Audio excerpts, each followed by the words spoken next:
bonjour. Mesdames, Messieurs, bonjour. Dr Babacar Diop va porter plainte contre l'administration pénitentiaire dès la semaine prochaine. L'ex-détenu de la prison de Rebeuss continue de soutenir qu'il a été violenté par des gardes lors de son séjour carcéral. Il réfute la thèse de l'administration pénitentiaire et réitère sa détermination à poursuivre le combat contre la hausse du coût de l'électricité. Je vous propose le reportage de Oumouyegan Nian. Je ne regrette rien. Si c'était à refaire, je referais la même chose, avec la même conduite. C'est avec beaucoup d'émotion que Dr Babacar Diop s'est confié à la presse. Devant les membres de la société civile, le leader des forces démocratiques sénégalaises réclame justice suite aux agressions qu'il a subies durant son séjour carcéral. J'ai bien identifié les agresseurs et je tiens à ce que justice soit rendue. Pour que de telles pratiques disparaissent à jamais, une plainte sera déposée par mes avocats. L'administration pénitentiaire a nié toute forme de violation envers l'ex-prisonnier, mais le professeur soutient le contraire. Communiqué de presse de l'administration pénitentiaire. Et je vous dis clairement que c'est un tissu de mensonges et de contre-vérités.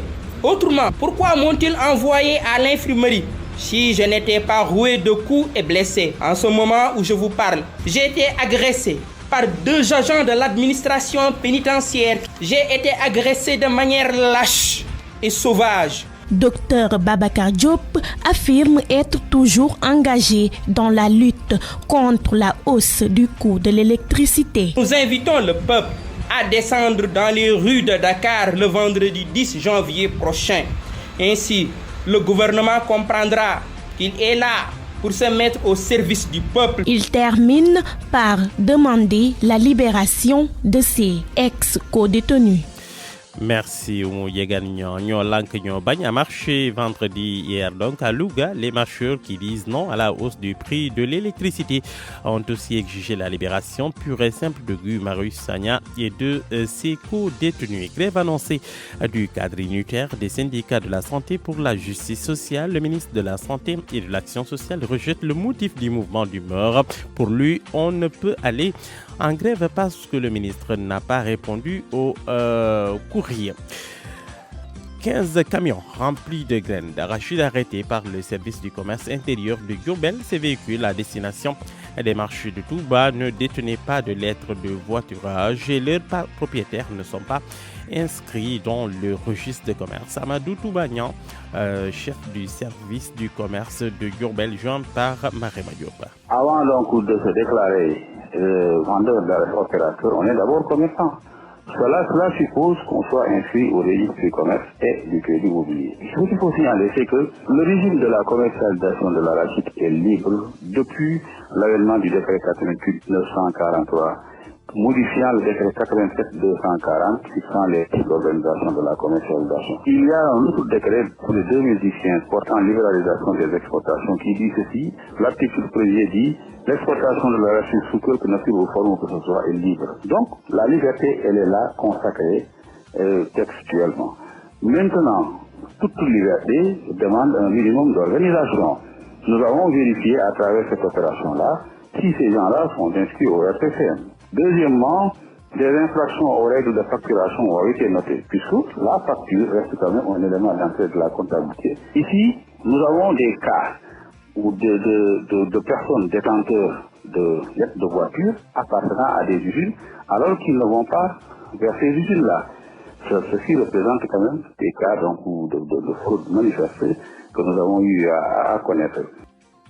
L'APS, l'agence de presse sénégalaise, s'appelle désormais SNAPS après l'adoption de la loi autorisant la création de la Société nationale. Le ministre de la Culture et de la Communication attend des changements, notamment sur le plan financier.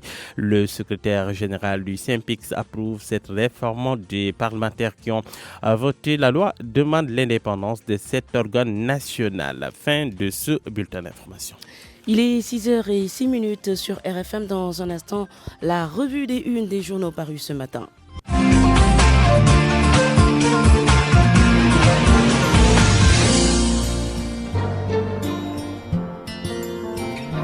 On démarre à Limoux avec la une du quotidien L'Observateur. À la une de ce journal, restructuration de Rewmi, Idrissa Seck sort du jeu. Le jeu première personne du jeu. À la une du journal L'Observateur. Le journal Les Échos, oui, en première page, les sombres prédictions d'Abdoul Mbaye. 2020 sera une année, dit-il, de tension économique et sociale. La dépense publique sera resserrée, le pouvoir d'achat des ménages pressurisé, le harcèlement fiscal des entreprises renforcé.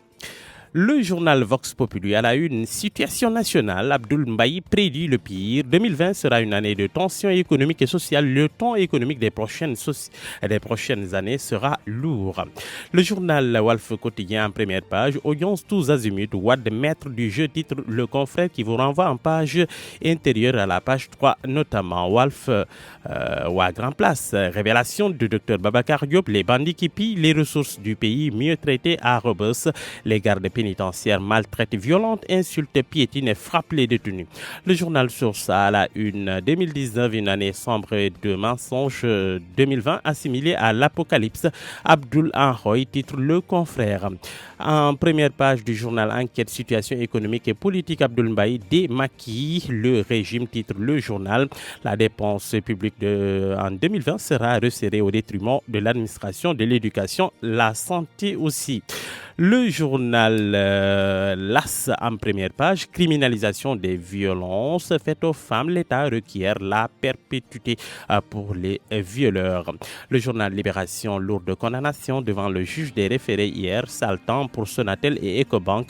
L'opérateur de téléphonie devra payer plus de 404 millions de francs CFA aux travailleurs de PCCI. Le journal La Tribune, dialogue pétrole et gaz, augmentation, prix, croissance, dette, production agricole. Abdoul Mbaye dans le rétroviseur 2019. Le journal Sud Quotidien, Abdoul Mbaye sur la hausse du prix de l'électricité, la campagne arachidière, le scandale du pétrole et du gaz. Le journal Le Soleil, santé communautaire vers une rémunération des Badianou Gor, titre Le Confrère qui vous renvoie en page intérieure pour plus de détails. Le journal Record en première page, Premier League, Sadio à la chasse au loup, titre Le Confrère. Stade Quotidien, Aliou Cissé fait son bilan et dresse les perspectives. Conquérir l'Afrique en 2021 et le monde en 2022.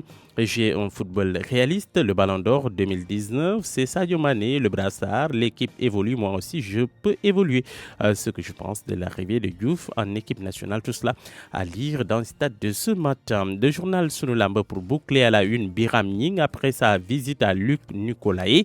Pour Luc, Modlo Ama se tiendra. Il croit dur comme fer à la tenue du combat. Il a un moral de fer. Luc a demandé à Modlo s'il s'entraînait à lire dans Sunu Lamb de ce matin qui a fait un dossier pour vous. ñu ngi lay nuyu Barthélémy. maa ngi la fay Ana Rocha di nuyu mboolem ñi yeewoo ndok Radio Futur Média xibaar yi ñu doore ko kàddu yi nga xamante ni docteur Babacar Diop yëkkati na ko gannaaw bañ ko tëjee kaso ba génn mu ne nag ba libéré ko mu ne dañ ko bundu xataal ka fitnaal nee na dana porter plainte administration pénitentiaire ci ayubés yi ñu jëgmal moom mi ñu tëjoon fële ca Rebeuss nee na lañ ko fa dunduloo daal métti na lool nee na administration pénitentiaire communiqué bi nga xamante ni def na ko ci mbir mi dafa warook dëgg ñu ànd ceeg mu jegaan ñoom. Je ne regrette rien. Si c'était à refaire, je referais la même chose avec la même conduite. ak xol bu fees le docteur Babacar Diop janook taskatu xibaar yi ci teewaayum société civile bi moom jëwriñu force démocratique sénégalaise di sàkku yoon gannaaw agression yi mu dékku woon ci nekkam ci kaso gi. Le vendredi 20 décembre vers 10 heures am na ay témoins Malick Biaye bi ma garde yi saaga ma ni ko man duma ku ñuy saaga mu jël loxoom jëm si man ma ni ko boo dooree duutoo doore ci yow mu génn ma ne da ngay wax dañuy nangamtaan sa ndey ñu agressé ma. kilifay kaso gi nag weddi nañ bépp xeetu gaañ bu bàyyeekoo ci ñoom jëm ci ex prisonnier bile muy ay kàddu yu professeur Babacar Diop jàppee waxu kasaw. administration pénitentiaire nee na loolu amul ñoom dañu wax ni ba ñu ko yëgee yóbbu nañ ma infirmerie ko yóbbu infirmerie xanaa dara da koo dal booba ba léegi vendredi waxuñu ci ñi xaar ba tey di ci wax bi mbir mi amee ñoom ñi nga xam ne ñoo jiite prison bi woo nañ ma ni ma fexeel ba bu ko jàngalekat yi yëg bu ko avocat yi yëg ndax ñun ñoo bokk réew mi def nañ tout pour dalal mbir mi kon ñoom li ñu wax dara du ci dëgg. docteur Babacar Diop di yeesalaat taxawaayam ci xeexum yokkum teewum njëgum courant gi. tey la ñu gën a feddali suñu bokk ci front ñoo lànk tey la ñu gën a feddali suñu bokk ci xeex yi nga xamante ni ñu ngi koy xeex ngir libérer askan wi. mu jeexalee di xamle ni génnum kaso yeneen naataangoom ya fa des lu ko yitteel la. Umu Jegaan ñoo lànk ñoo bañ ñoom amal nañu marche doxub ñaxtu fële ca Louga ni ki démb ñoom nag wéy rek di ñaawlu yokkute gi ñu teg ci njëgu courant bi. Cadre unitaire bu boot syndicat yi yëngu ci wàllum paj ñoom nag xibaar nañu ne daañu dem ci grève loolee nag ministre de la santé saytu it wàllu action sociale nee na la tax ñuy dem grève daal jaru ko fi ndaxte ministre bi daal am na tontu boo nga xamante ne jox na leen ko jaaree ko ci ab mbind maanaam daal dafa bind bataaxal tontu leen yóot leen ko. fukk ak juróomi camion yoo nga xamante ni dafa fees dell ak gerte moom la ñu arrêté service commerce intérieur bu Diourbel moom moo leen teg loxo mu di oto yoo nga xamante ni daal dañ doon dem fële ca marché Touba te amuñu woon li nga xamante ni moo di lettre de voiturage ak yi nga xamante ni daal ñàkk moom ñoo leen ko war a jox. looloo tax nag service commerce intérieur arrêté fukk ak juróomi camion yooyu feesoon dell ak gerte doon jublu ji Touba jeexale APS këru yéenekaay bi nga xamante ni daal mu ngi tudd léegi SNAPS gannaaw loi bi nga xamante ni daal adopté nañu ko ci ministre de la culture so yore it wàllum jokkoo bi ne lii dina tax APS am ay changement yu nga xamante ni daal danañ ko ci indi su ko defee kër ga gën a taxaw Ana Rocha mu doonoon xibaar yi. tàmbale Barthélémy ak yéenekaay bi di l'Observateur. L'Observateur ak parti Idrissa Seck fësal sax ci xëtam wu njëkk image yu njiitu parti bi di réew mi Idrissa Seck ci boppam nee na fi mu ne nii nag dafa taxaw ngir gën a yeesalaat partem am na daal méthode bu bees bu nga xamante ni bëgg na ko adopté ci mbir moomule. Abdoul Mbaye plutôt ay kàddoom ci biir yéenekaay bi di l'Observateur def na bilan wu gestion wu Macky Sall nee na nag dara baaxu ci wax na ay scandale yu bëri yoo nga xamante ni daal moom la nemmeeku ci nguurub Macky Sall lépp a ngi ci biir xëtu yéenekaay bi di l'Observateur. Les Échos ak ba tey Abdoul Mbaye nee na 2020 nag boo moytuwul année de tension lay doon fii ci Sénégal wàllum koom wàllum nekkinu askan bi yi lépp di ay jafe-jafe yu nga xamante ni Abdoul Mbaye cité na ko ci biir yéenekaay bi di Les Échos. Vox Populi ba tey ak Abdoul Mbaye nee na nag daal fi mu wax ne fa la Sénégal bëgg a jëm baaxul te kenn waralu ko lu dul Macky Sall 2020 atum tension lay doon loolu la Abdoul Mbaye gis ci yorinu Macky Sall bile wax na ko yéenekaay bi di Vox Populi.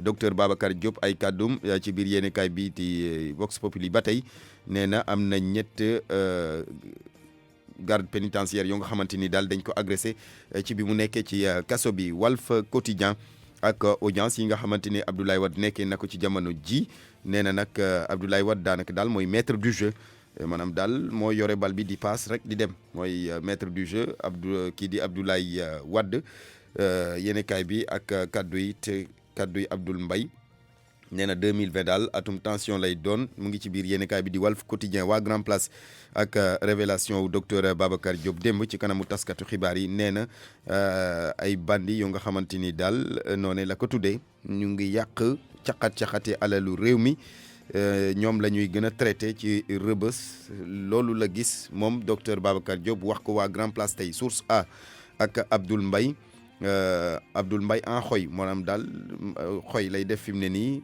di misaal wala bokk wax fi Sénégal ji jëm te neexul rafetul atum 2020 dana metti lool bu ñu sukkandikoo ci kàdduy Abdoul Mbaye ba tey ci biir yéenekaay bii di enquête ak situation koom-koomu réew mi ak it wàllum politique nee na Macky Sall daal yàq na réew mi bu ñu sukkandikoo ci ay kàddoom. L'As Quotidien criminalisation violence faite aux femmes maanaam daal ku defati fitna wala bunduxataal jigéen yoon dal sa kaw nee na nag nguur gi daanaka taxaw na ci tànku jàmmarloog ñi nga xamante ni ñoo di violeurs yi.